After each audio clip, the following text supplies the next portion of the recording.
All right, hello everyone, and thank you for joining us today. We have a very, very special segment that we're about to bring you today, and I'm actually honored to be in the presence of Chef KJ. Hello. How you doing today? Good. All right, good deal, good deal. Number one, y'all know he's a sports star. You just won a championship, didn't you? Not only that, you scored the winning goal, didn't you? Yeah. How'd that feel? It felt good. I just had to concentrate, and that was really it. All right. Well, good job. Good job. This your second one, right? My third one. Third? Oh, excuse me. His third one. I've never won a championship in my life. But y'all didn't know he's also an accomplished chef as well too. You don't believe it? You're about to find out now. So today's segment is called Cooking with KJ. So we're in the holiday season. And of course, you know, families get together a lot. You know, they get together. What's one of the main things you like to do when you're with your family? Play games and just really have fun. Yep. And what else? And What else you gotta have, especially you being a growing young man as well too? food. Absolutely, absolutely. We have to eat. So what's the next holiday coming up? Thanksgiving. And we were talking about this ahead of time. What's your favorite thing to eat on Thanksgiving?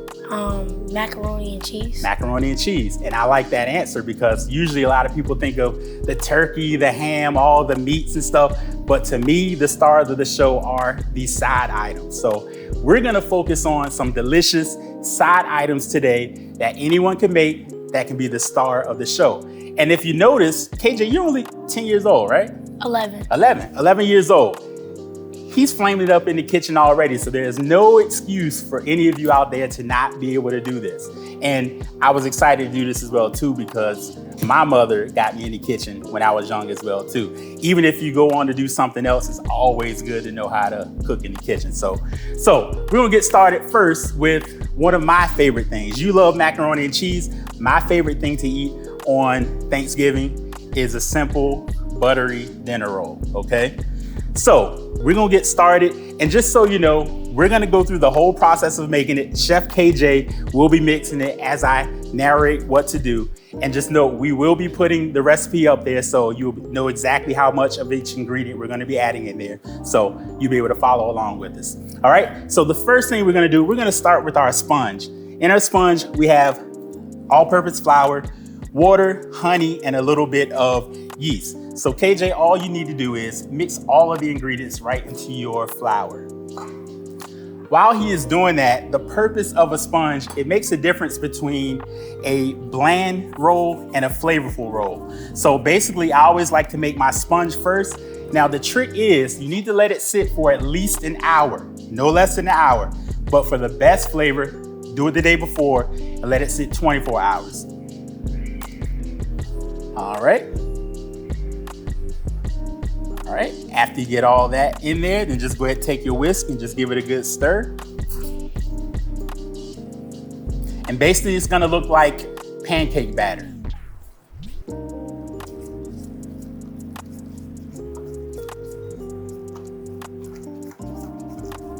Yep. Yeah, stir it till it's nice and smooth.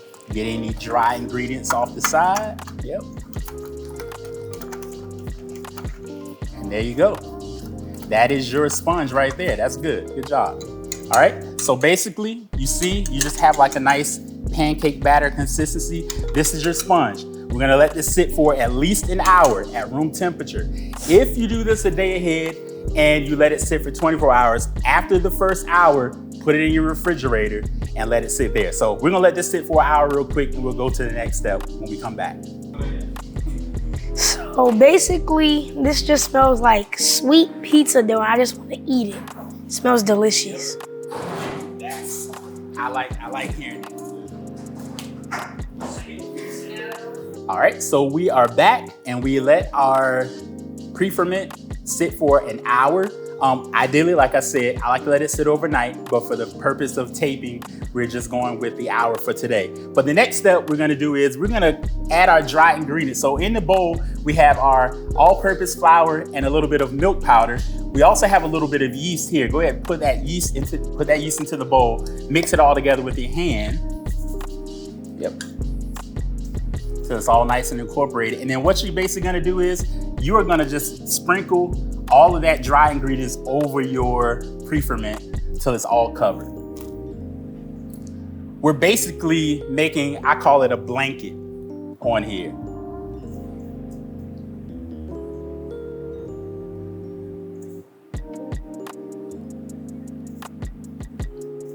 Yep, very nice.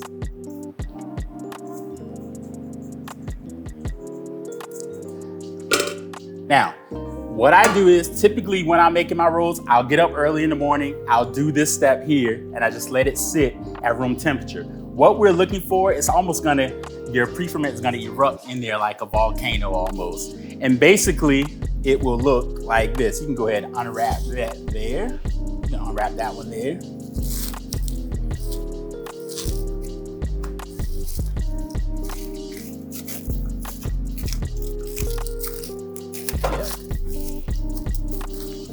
So that's what we're looking for there. So if you can see the difference, you can hold up both of those there. This is what you're starting with, and you'll see it start to bubble through the sides.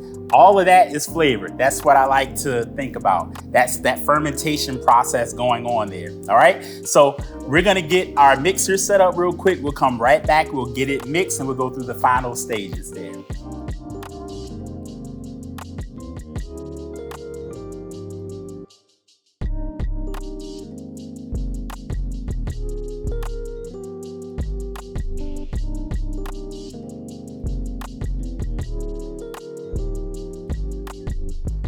All right, we are back. How we doing so far? Good. All right, good deal. So we're gonna go to the next step.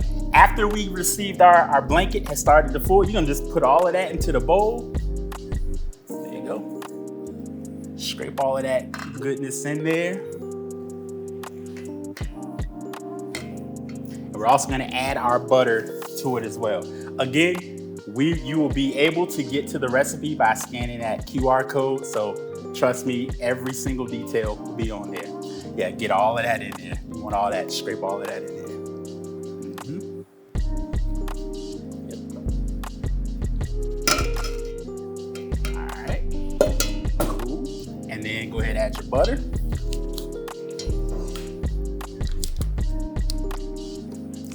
All right, so he's going to go ahead and hook up our mixer. We are using a dough hook attachment for this. So for those of you that do not have a mixer at home, you can do this by hand. However, what you would need to do is the amount of flour, reserve like 1/2 cup of flour. And you're just gonna have to get down and dirty with a little bit of elbow grease, okay? But don't add all the flour at one time, because if you're mixing by hand, you may not need all of it, but since we have the nice high-powered mixer, we're adding all the flour at one time. Yep, so let's go here.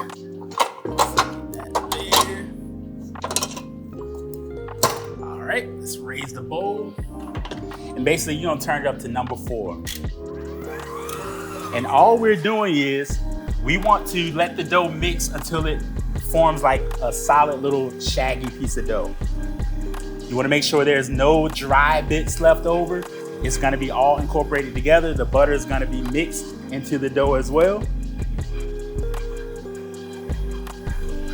Doing good, KJ. Thank you. All right, once that's all mixed together, you can cut it off. We'll let it.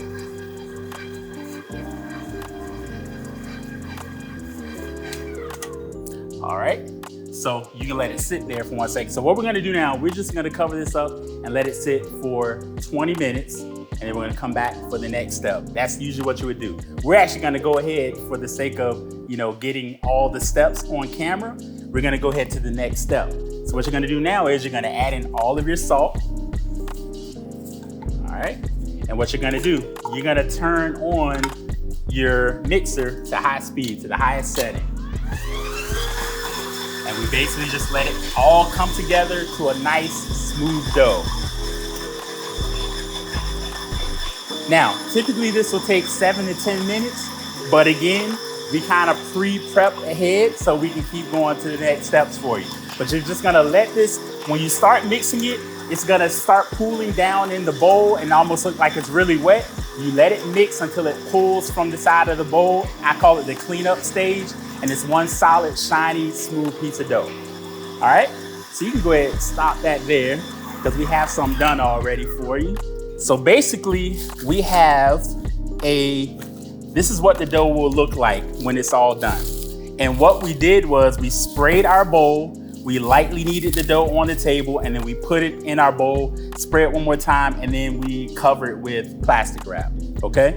So that's what we'll do there. So this is what we're gonna do. We're gonna go to the fun part next. I got one more for you. You can put that one to the side.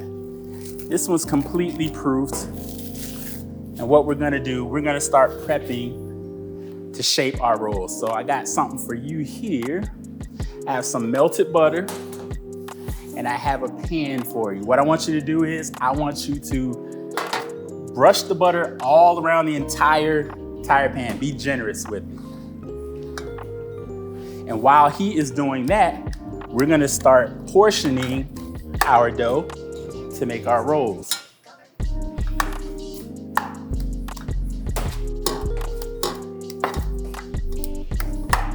Actually, I'm gonna go 50-gram portions on this one.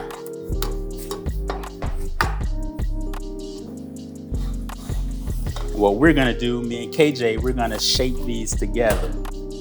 So what I'm gonna do, I wanna show you how to shape one first, so while I'm cutting, you can continue cutting. So go ahead, pick one up. You ever played baseball before? Mm-hmm. Hold the dough like you're holding a baseball, basically, like you're about to throw it.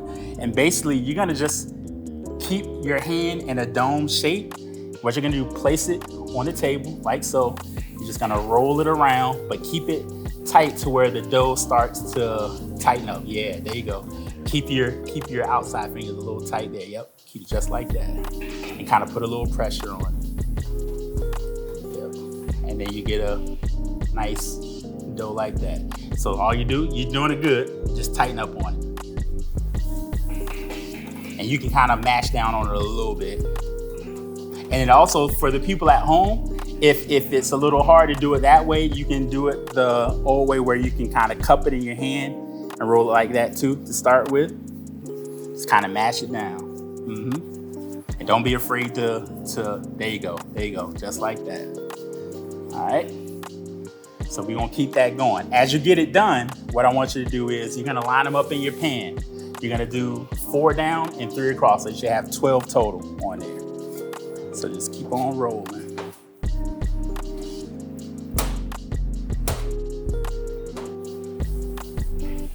There you go. Yep.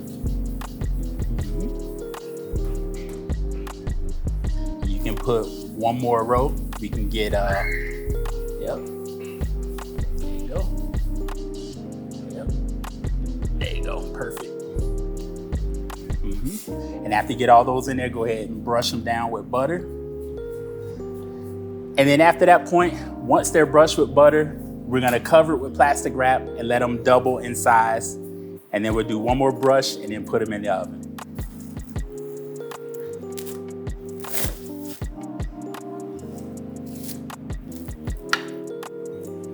All right, good job. Now we'll just cover it up. All right, so we are back, and now our rolls, they have doubled in size. We let them proof. So now KJ is gonna put one more layer of nice butter on there. We're using unsalted butter too, by the way. All right, so we're good, KJ. We're gonna go ahead and bring it over to the oven.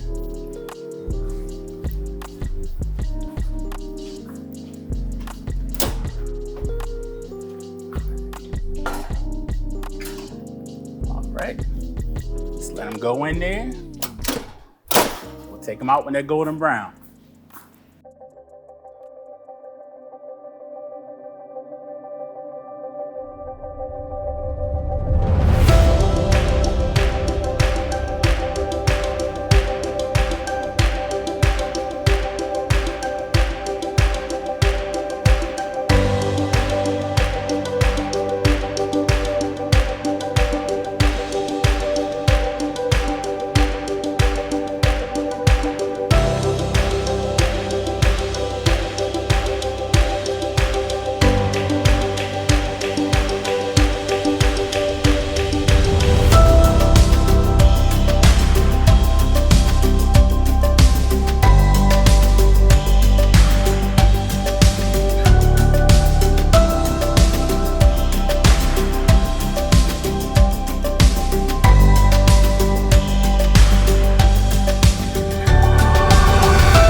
KJ, they smell fantastic.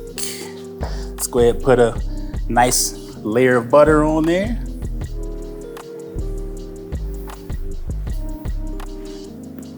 It looks great.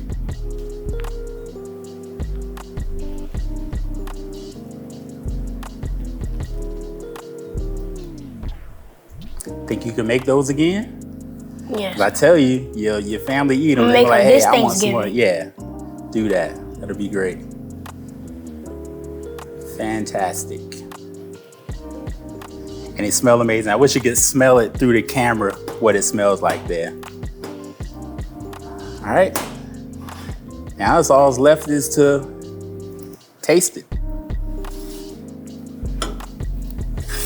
Yeah, go ahead. Usually my nephew, be careful, the pan's hot too, but yeah. Usually my nephew will come right in as soon as they're done, and he has to be the role taster, so. Tell me what you think. Oh my goodness, it's hot. It's hot, yeah. Let it cool down a little bit, but yeah.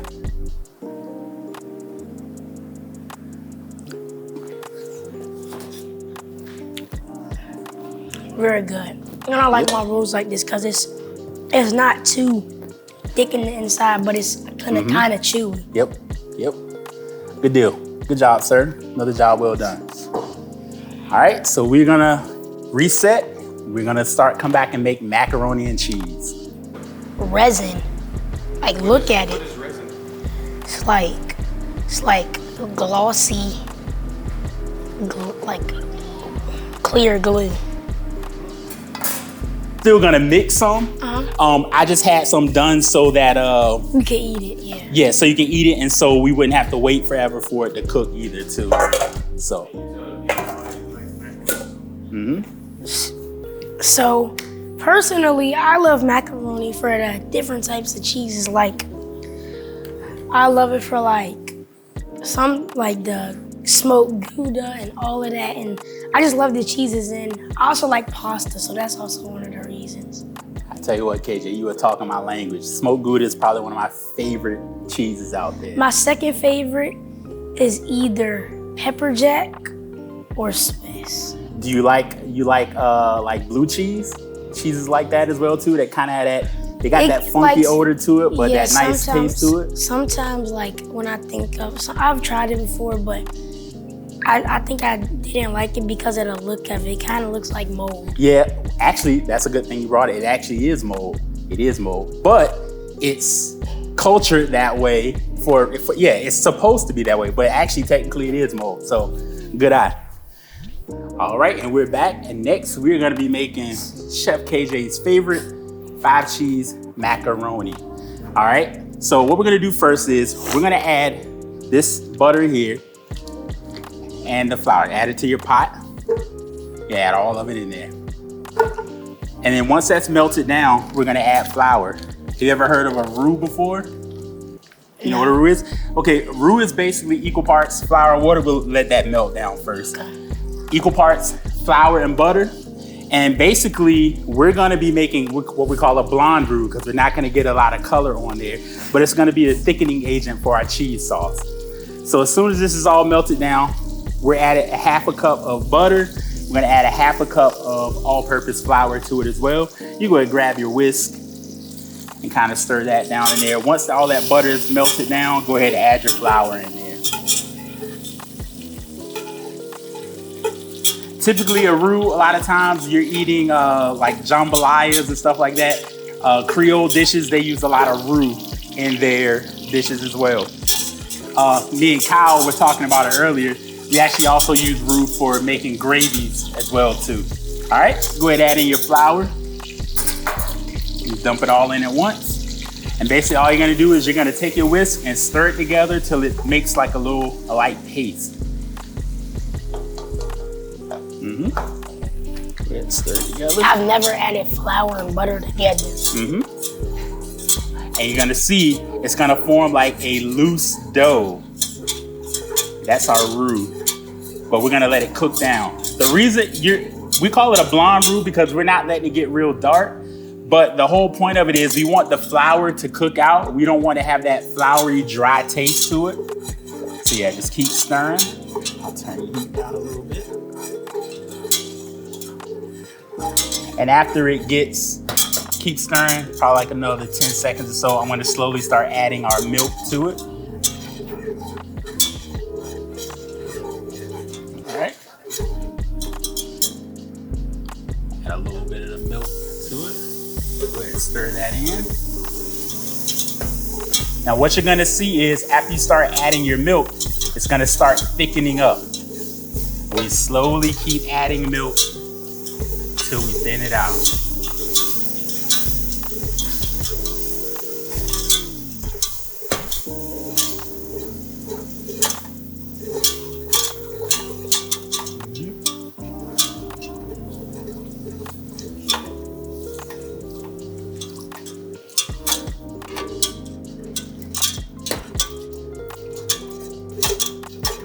And it's gonna look a little lumpy at first, but keep stirring and cooking. Yep.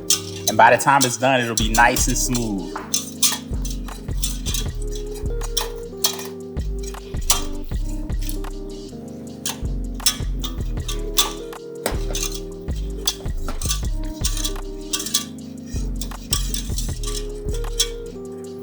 All right, almost done.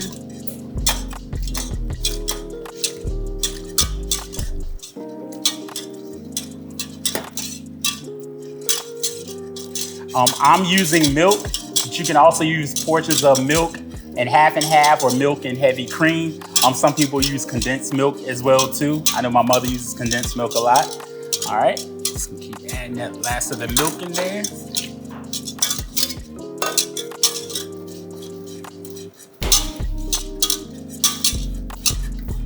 And basically, I'm gonna let it go until it starts bubbling again. You can keep stirring lightly. At this point too, I'm gonna add just a little bit of salt and a little bit of pepper to it as well.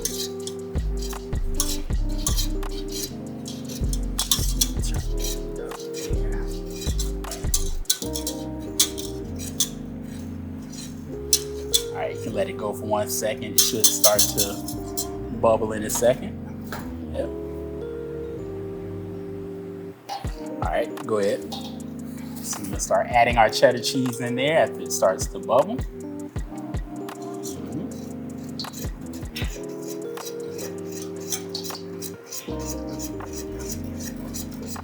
All right, go ahead.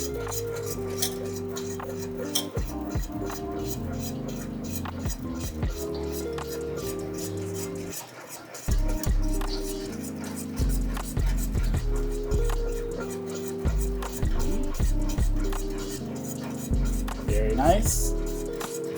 So what we're gonna do now, we have our macaroni that has been cooked already. I'm gonna move this out the way. And what I'm going to do is, I'm going to hold this up and I'm gonna pour in our cheese sauce. I want you to stir it all in there.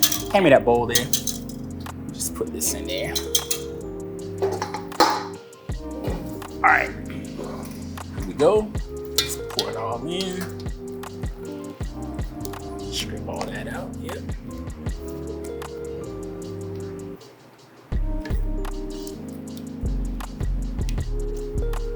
All right, that's good. Let's give that a good stir. So basically, we want to coat all of our macaroni with that cheese sauce. And while he's doing that, what we did was we heavily buttered our pan so that the macaroni won't stick there as well too. If you don't want to use butter, you can use pan spray as well. Once it's all incorporated, basically what you're gonna do, I'm gonna hold the bowl up for you and I want you to scoop half of it into the pan. Scoop half of it in. Yep, just a little bit more. All right. Now spread that out real good.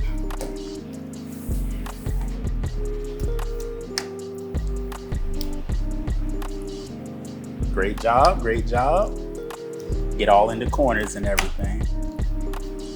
Now, you're the chef, so you can decide. We have plenty of cheese here. We have a blend of a lot of different cheese. We have the Colby Jack, we have Gouda, we have Parmesan cheese, and I think we have, it's one other one. I forgot it, slipped my mind. All right, but you can decide, let's go ahead and sprinkle cheese all over it. You can decide how much you want to put on there. Just leave some for the top as well too. Monterey Jack, I knew it was gonna come to me. That was the other cheese.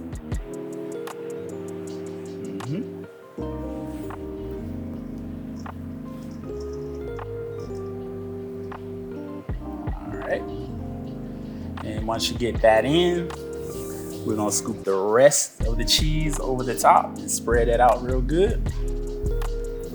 All right, get your spatula.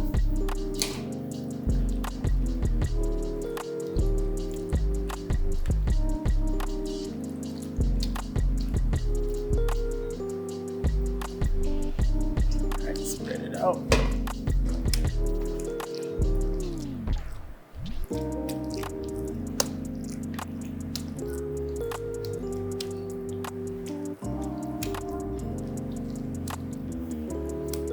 All right, good job. Same thing. Go ahead, add your cheese to that as well too. You can throw your spatula right in there when you're done. Thank you, sir.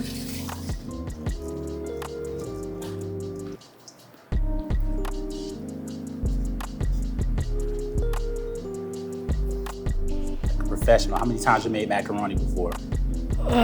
Like 3. Sweet. I could tell you. I think this is the Gouda. Is this the Gouda? Yeah. And then when you're done, let's go ahead and sprinkle some of the pepper and the paprika on top when you're done. Now we'll go ahead and get this in the oven and bake it till our cheese is melted. And we are good to go. I'll have you carry that over.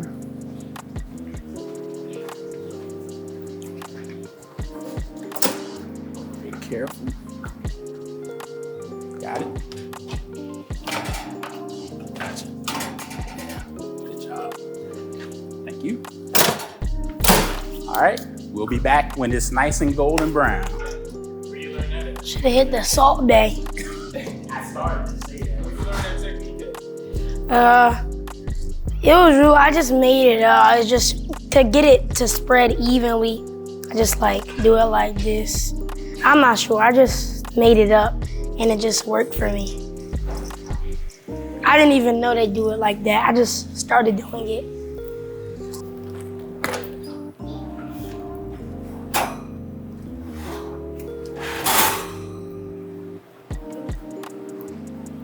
Heavy.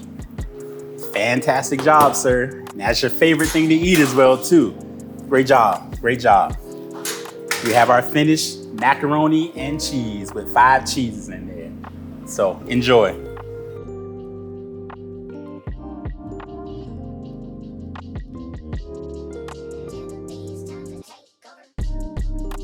All right, so we're just gonna mash our butter into our sweet potatoes. You can stir it and everything. All we're trying to do is just get that butter incorporated with those potatoes.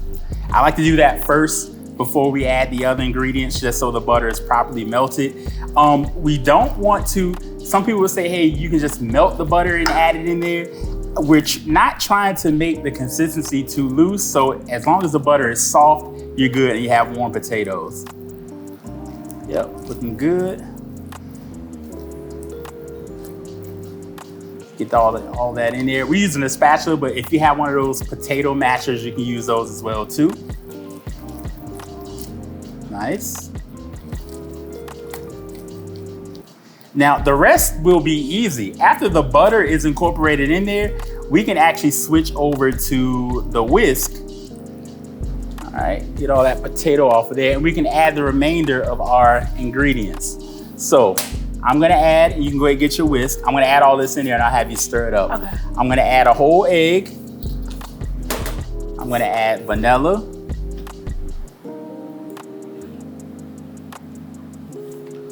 And again, for the amount of the ingredients, you can find the recipe by scanning that QR code. I'm actually gonna add a pack of instant vanilla pudding powder as well too. Now, you can kind of gauge how much you want in there. You can start with a half of it and kind of taste it until you go up, but I'm gonna add the whole pack of vanilla powder in there. I'm adding some cinnamon.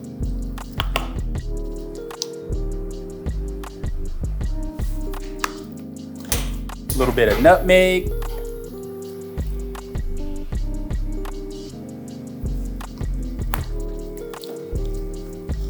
Granulated sugar. I'm just gonna add a little to start with and we'll check it to see if we need to add some more. A pinch of salt. And then get all that mixed in, and then I'm gonna add a little bit of condensed milk. The condensed milk, I'm just adding just enough so we have a smooth pie batter. But I like to get all the other ingredients mixed first, because we don't want it lumpy. All right, now I'm gonna add a little bit of condensed milk to it. All right, and we've also added our evaporated milk. We'll give that a good little stir.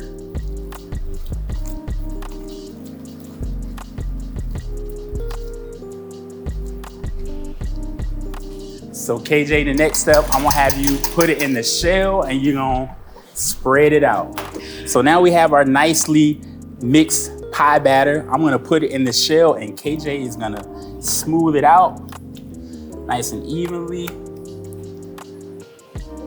I should start spreading it out first before I add the remainder on there. Yep. It's like you're icing the cake.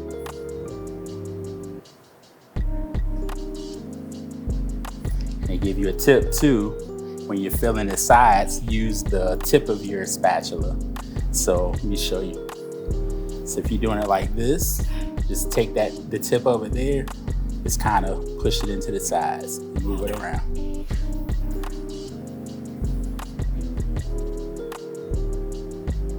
There you go. Yep.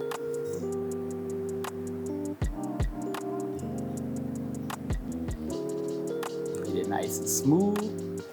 So you want to try to get it as smooth as possible. However, your batter will flatten out a little bit in the oven, but still you want to try to get it as even as you can.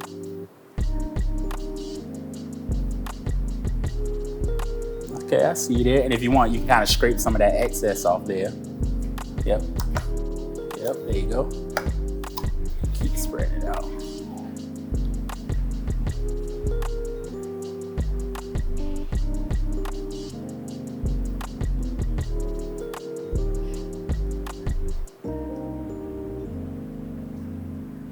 Now, while he's finishing it up, another tip for you.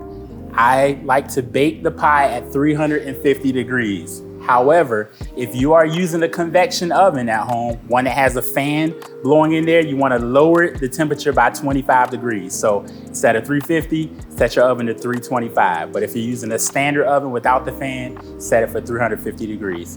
And we're just gonna go put it in the oven till it's nice and golden brown. When you take it out of the oven, just let it set to get a little bit room temperature so it can set up. You'll be good to go. And it looks like he's about done there. Good job, sir. All right, you put that spatula right in the bowl here. We're gonna carry it over to our oven. Go ahead and get it in. Watch yourself, it's hot again. You can put it in that middle one right there. Yep.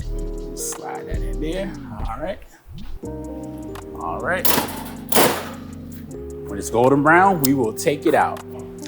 All right, so we're back. We have taken our pie out of the oven where it's nice and golden brown, and we also let it have a little time to cool down to room temperature so you're able to cut it out of there. So now all that's left to do is give it a little taste.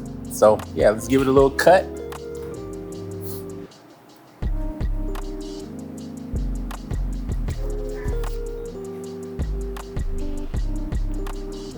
Nice clean cut there.